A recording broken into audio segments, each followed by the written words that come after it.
France has an increasingly divided society, according to its president.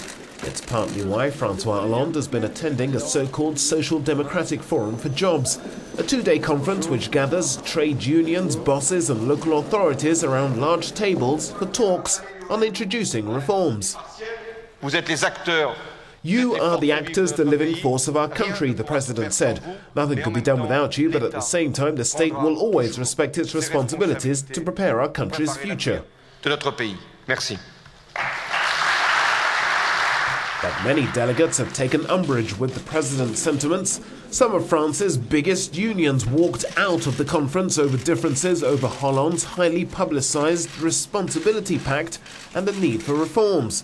The objective is clear: reduce charges and lower corporate taxes in order to boost employment and growth.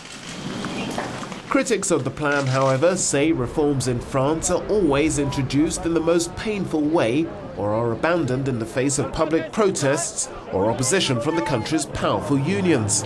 Other critics say it contributes to an image of France being a poor place to work but a great place to live. With 35 working hours a week, France stands alone in Europe compared to others who have to spend more time at their jobs. Germany, Britain and Portugal have the longest working weeks. And the French are among the most well-rewarded in Europe for time off.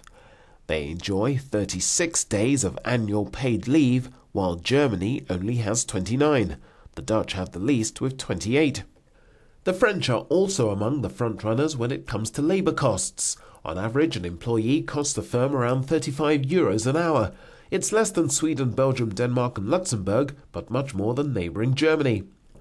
Corporation taxes and social contributions for companies are also among the highest. Companies in France account for some €35 billion into state coffers, 62% of which goes towards social security payments. That's well above the European average.